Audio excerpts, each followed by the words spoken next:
Assalamualaikum warahmatullahi wabarakatuh. Perkenalkan, nama saya Andi Nur Hidayah dengan NIM S1S1210020 dari kelas genap. Baik, pada kesempatan kali ini saya akan menjelaskan atau mempresentasikan materi proses dan penjadwalan. Baik, pada pembahasan yang pertama itu ada konsep proses.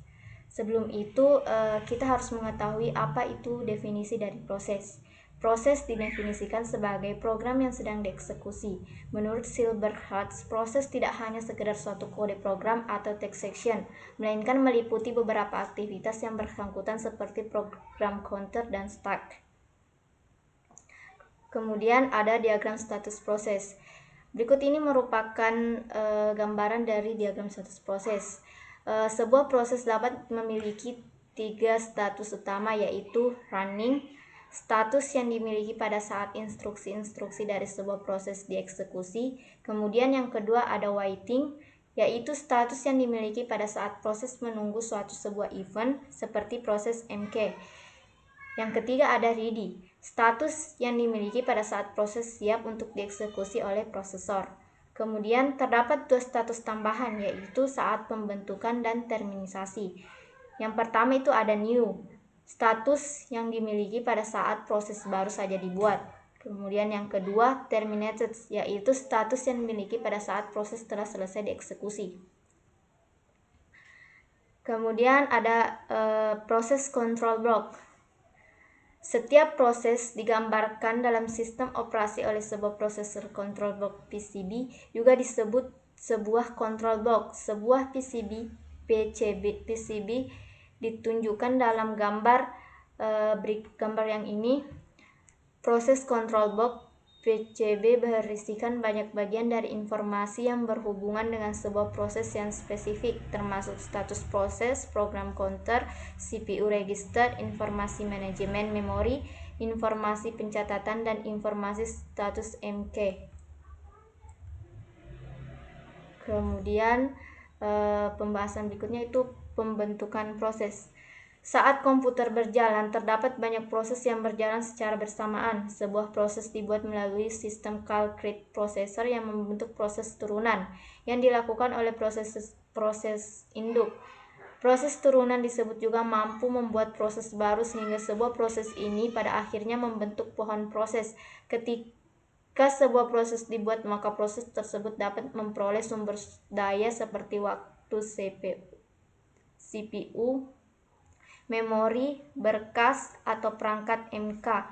Sebuah daya ini dapat diperoleh langsung dari sistem operasi, dari proses induk yang membagikan sumber daya kepada setiap proses turunannya, atau proses turunan dan proses induk berbagai sumber daya yang diberikan sistem operasi. Proses-proses tersebut berjalan secara konkurren atau proses induk menunggu sampai beberapa atau seluruh proses turunannya selesai berjalan. Juga terdapat 2 kemungkinan dalam pemberian ruang alamat. Proses yang baru, proses turunan dapat merupakan duplikasinya. Kemudian ada fungsi work. Sistem operasi Unix mempunyai sistem call fork yang berfungsi untuk membuat proses baru. Proses yang memanggil sistem call fork ini akan dibagi jadi 2, proses induk dan proses turunan yang identik. Analoginya seperti pembelahan sel, di mana satu sel membelah jadi 2 sel yang identik. Proses induk dan turunan independen satu sama lain dan berjalan bersamaan. Return kode dari sistem call ini adalah suatu integer. Untuk proses anak, return kodenya adalah 0, sementara untuk proses induk return kodenya adalah nomor identifikasi proses PID dari turunannya. Ada juga sistem call access yang berguna untuk membuat proses turunan yang berbentuk memiliki instruksi yang berbeda dengan proses induknya.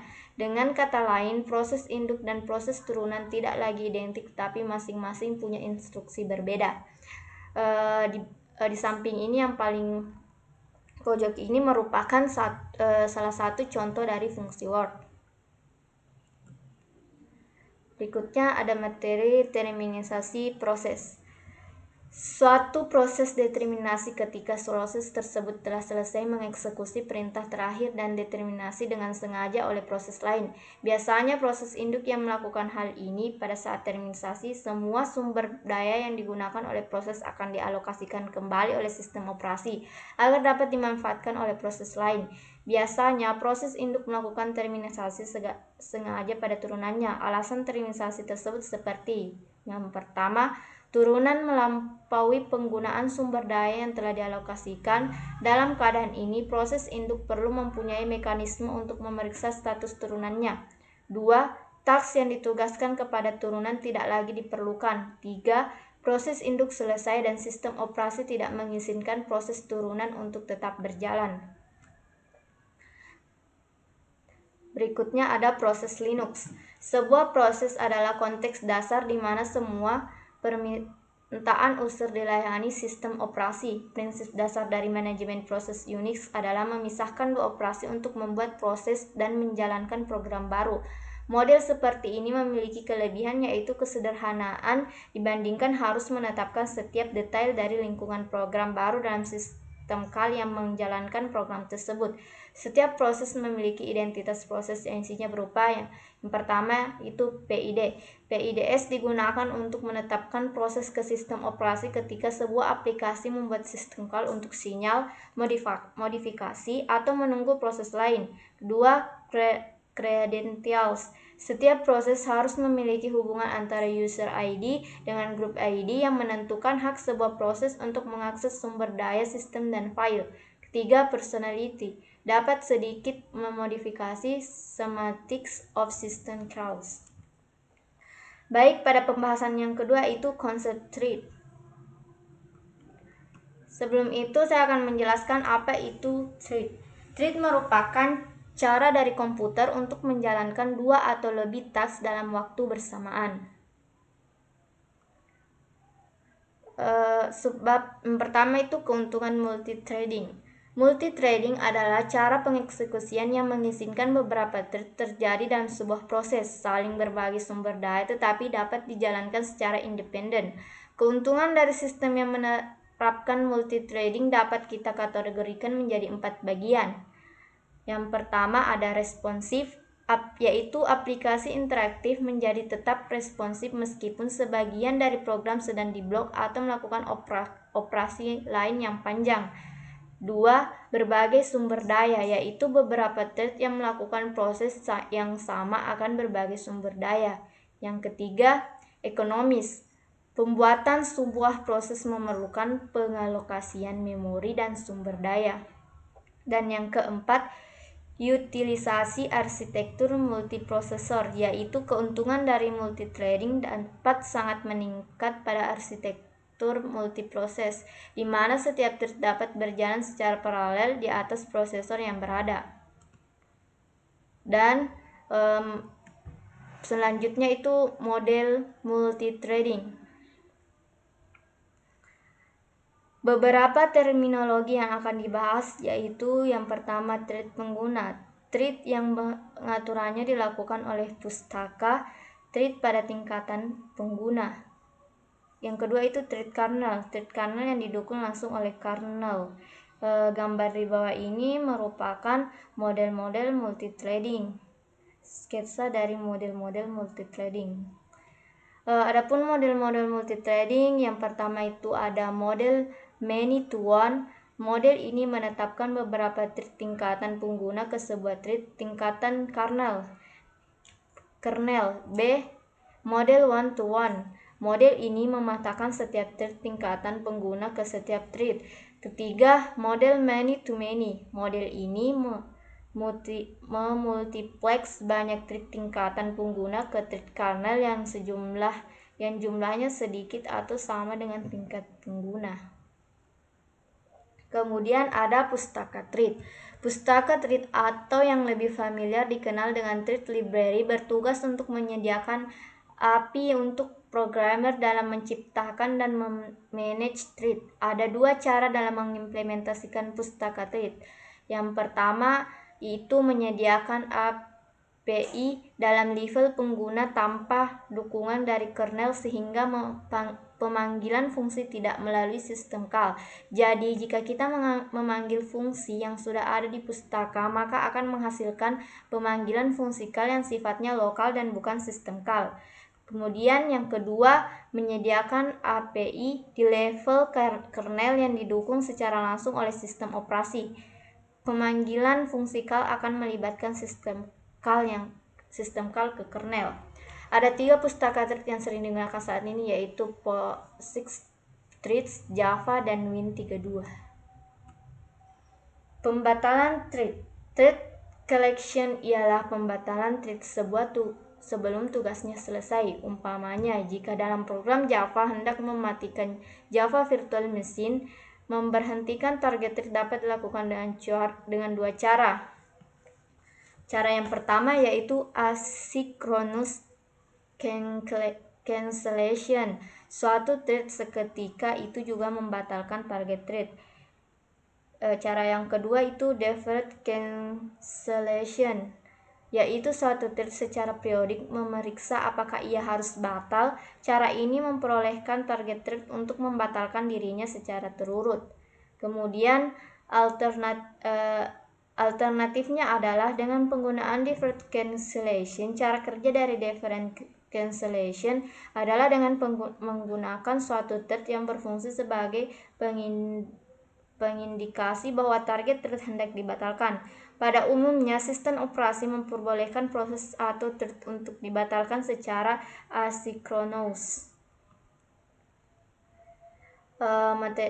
Berikutnya itu ada thread pools.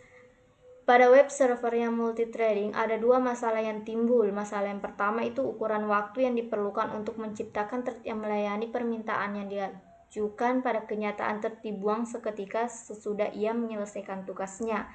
Permasalahan yang kedua itu pembuatan thread yang tidak terbatas jumlahnya dapat menurunkan performa dari sistem. Solusinya adalah dengan penggunaan thread pools. Jadi, ketika server menerima permintaan, dia akan menggunakan thread dari pool, dan jika thread tersedia, maka permintaan tersebut akan dilayani. Bila tidak ada thread yang tersedia pada saat dibutuhkan, maka server menunggu sampai ada satu thread yang bebas keuntungan thread pool.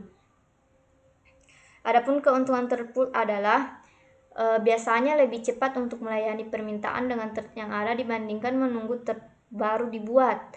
Thread pool membatasi jumlah thread yang ada pada suatu waktu. Kemudian selanjutnya penjadwalan thread. Untuk menjadwalkan thread, sistem dengan model multithreading many to many atau many to one menggunakan yang pertama itu Process Connection Scope (PCS). Pustaka thread menjadwalkan thread penggunaan untuk berjalan pada LWP lightweight proses yang tersedia. Kemudian yang kedua itu System Connection Scope (SCS). SCS berfungsi untuk memiliki satu dari banyak thread, kemudian menjadwalkan ke suatu thread tertentu, ke CPU atau kernel. Kemudian thread Linux. Ketika pertama kali dikembangkan, Linux tidak didukung dengan threading di dalam kernelnya, tetapi dia mendukung proses-proses berbagai entitas yang dapat dijadwalkan melalui clone sistem call. Sekarang Linux mendukung penduplikasian proses penggunaan sistem call clone dan fork. Pembagian address space dari parents proses memungkinkan cloned text bersifat mirip dengan thread yang terpisah. Jadi, daripada menciptakan yang baru, maka struktur data yang baru mengandung pointer yang menuju ke tempat di mana data berada. Jadi, ketika fork dipanggil, proses yang harus akan tercipta beserta duplikasi dari segala isi di struktur data di parent proses. Namun, ketika clone dipanggil, ia tidak menduplikasikan parent prosesnya, tetapi menciptakan pointer ke struktur data pada parent proses yang memungkinkan child proses untuk berbagi memori dan sumber daya dari parent prosesnya. Kemudian pada pembahasan ketiga itu thread Java. Saat sebuah program Java dieksekusi, yaitu saat main dijalankan, ada sebuah thread utama yang bekerja. Jadi pengertian Java itu adalah bahasa pemrograman yang mendukung adanya pembentukan thread tambahan selain thread utama. Di sini ada status thread. Ini merupakan ilustrasi dari status thread. Suatu thread bisa berada pada salah satu dari status berikut, yaitu yang pertama new, yang kedua enable, yang ketiga blocked, yang ketiga did. Kemudian ada pembentukan thread. Ada dua cara untuk membuat thread di program Java, yaitu cara yang pertama extract class thread, cara yang kedua implements interface runnable. Kemudian ada selanjutnya itu ada pembahasan penggabungan thread. Tujuan multithreading adalah agar thread-thread melakukan pekerjaan secara paralel sehingga program dapat berjalan dengan lebih baik. Namun ada keadaan tertentu di mana thread utama perlu menunggu sampai thread yang dibuatnya itu menyelesaikan tugasnya. Pada keadaan seperti ini, thread utama bisa menunggu selesainya pekerjaan thread dengan panggilan method join. Kemudian di sini ada pembatalan thread. Pembatalan thread adalah terminasi sebuah thread sebelum tugasnya selesai. Thread yang akan dibatalkan atau biasa disebut target thread dapat dibatalkan dengan dua cara. Pada asynchronous cancellation, sebuah thread langsung menterminasi target thread. Sedangkan pada deferred cancellation, target thread secara berkala memeriksa apakah ia harus terminate sehingga dapat memilih saat yang aman untuk terminate. Kemudian selanjutnya ada JVM, yaitu Java Virtual Machine. Setiap program Java dijalankan oleh Java Virtual Machine, artinya program Java dapat dijalankan di platform manapun selama platform tersebut mendukung JVM. Pemetaan Java ke suatu sistem operasi tergantung pada implementasi JVM pada sistem operasi itu. Kemudian pada pembahasan 4 akan dibahas tentang konsep penjadwalan. Penjadwalan CPU adalah suatu proses pengaturan atau penjadwalan proses-proses yang ada di dalam komputer. Penjadwalan CPU secara garis besar dibagi menjadi dua, yaitu penjadwalan primitif dan penjadwalan non-primitif. Penjadwalan CPU merupakan suatu konsep dasar dari multiprogramming, serta dengan adanya penjadwalan dari CPU itu sendiri, maka proses tersebut akan mendapatkan alokasi resource dari CPU. Kemudian di sini ada circuit bus CPU MK.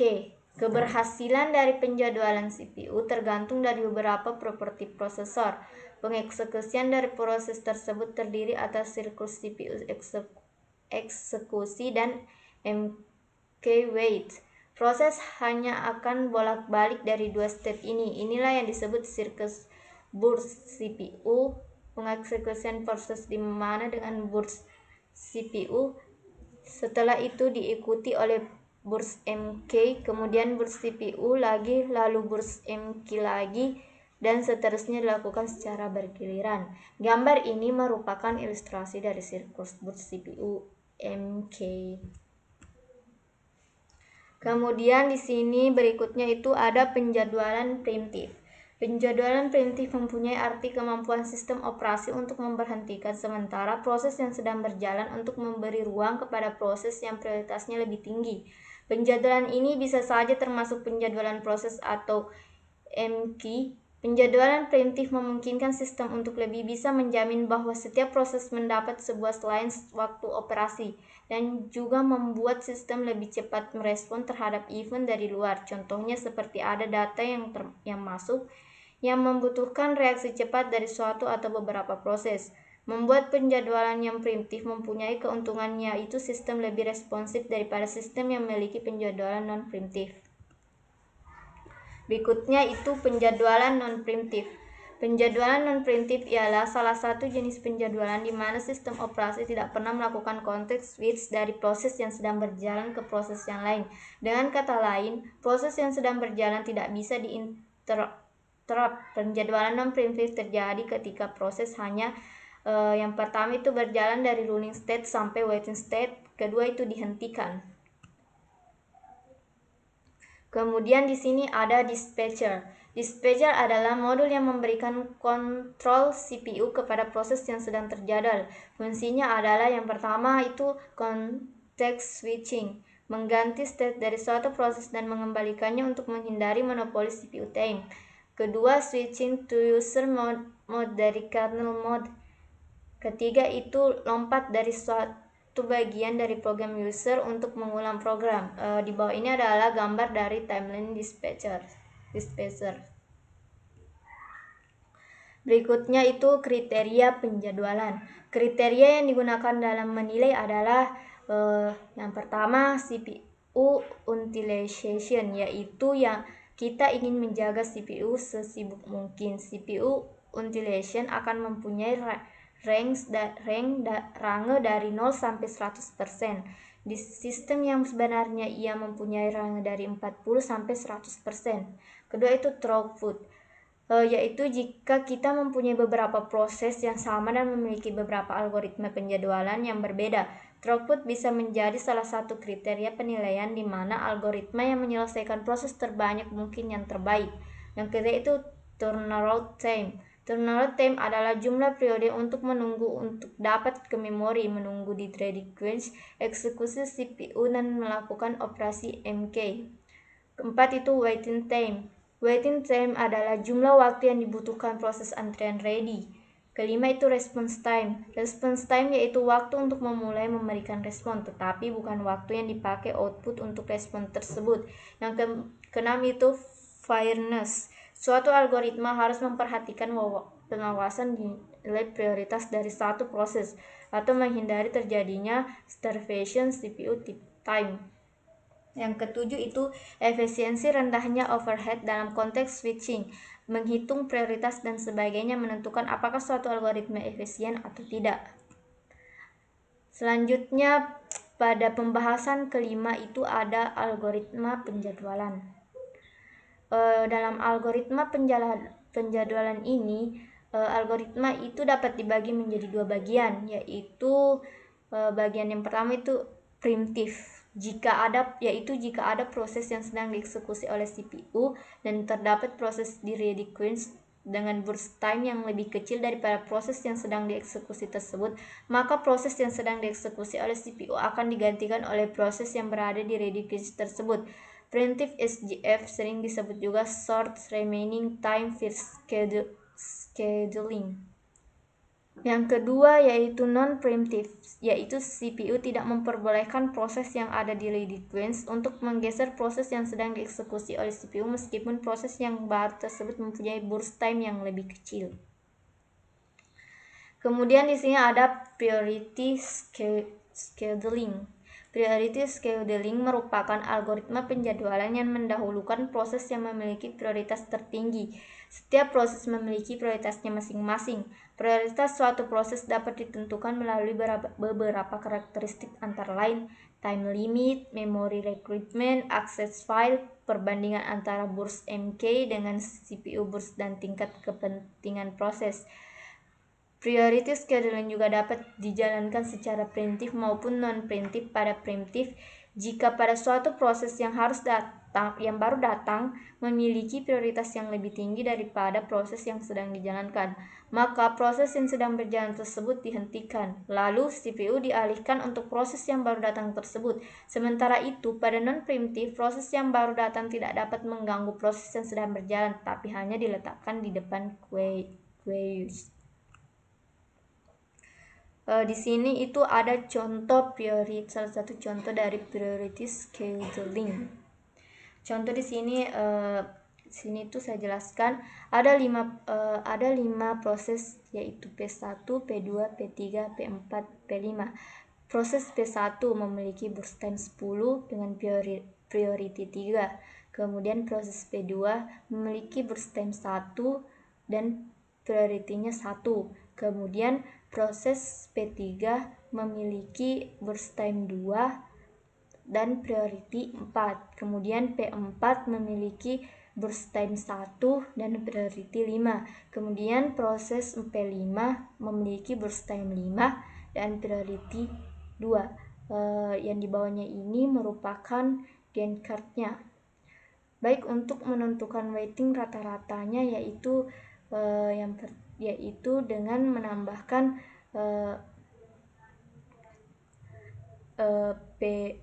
P2 ditambah P5 ditambah P1 ditambah P3 ditambah P4 dengan nilai 0 P2 ditambah P5 ditambah P1 ditambah P3 dengan nilai 0 ditambah 1 ditambah 6 ditambah 16 ditambah 15 dibagi 5, yaitu 41/5 dengan hasil 41/5 dengan hasilnya 8,2.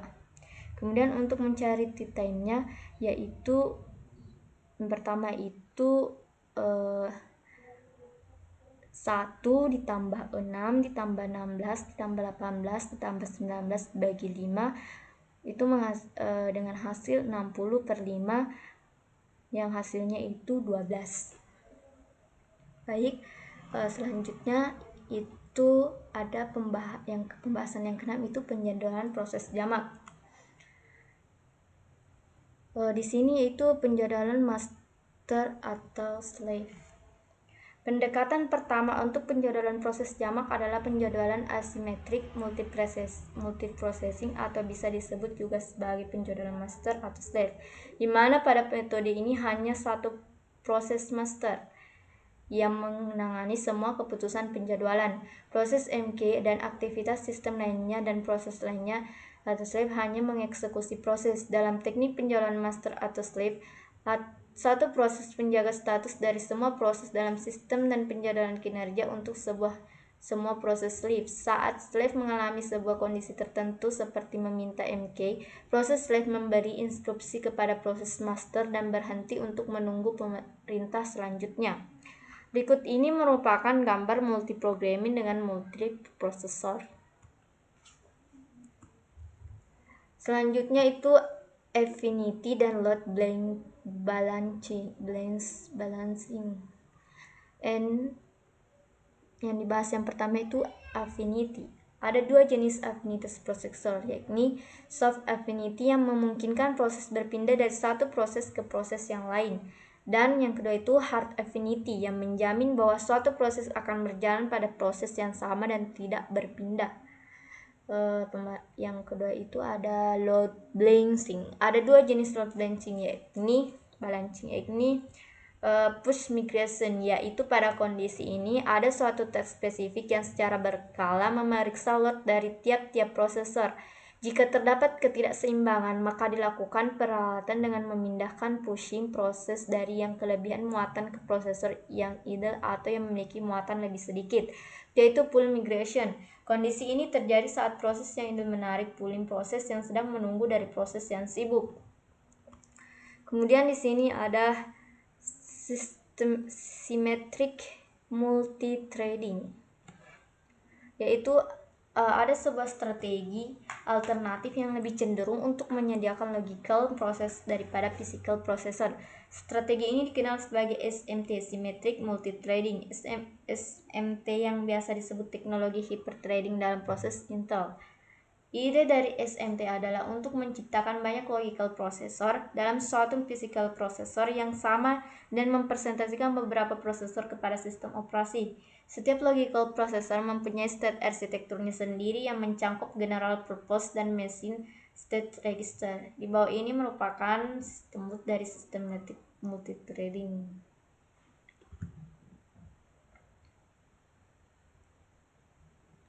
Kemudian selanjutnya itu ada multi-core.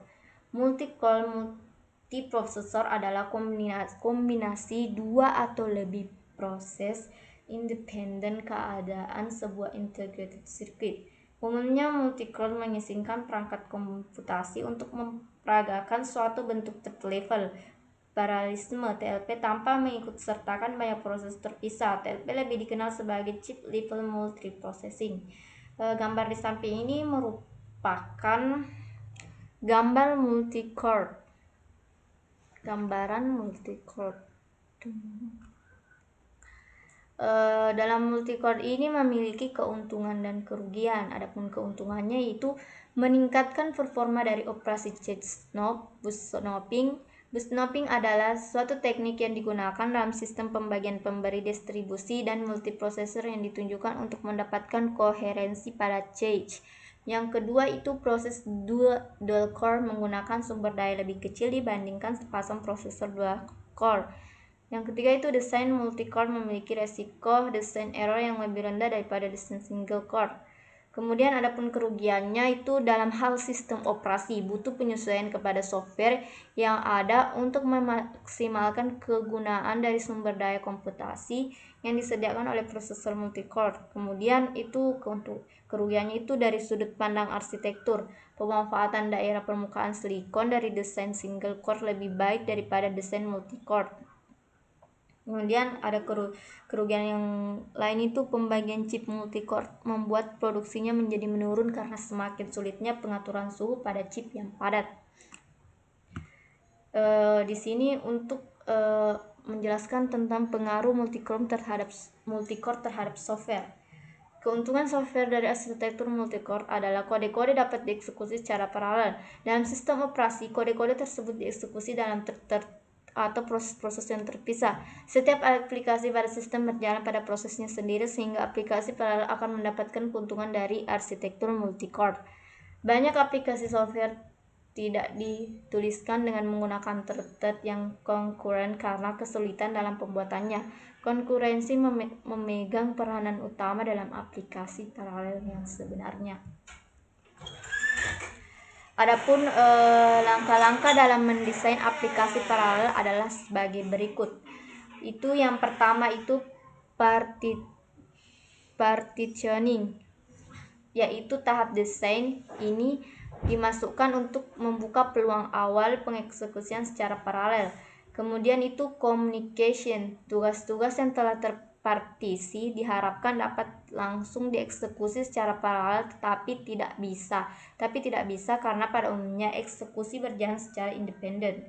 Kemudian itu agglomeration, yaitu pada tahap ini kita pindah dari sesuatu yang abstrak ke yang konkret. Kita tinjau kembali kedua tahap di atas dengan tujuan untuk mendapatkan algoritma pengeksekusian yang lebih efisien.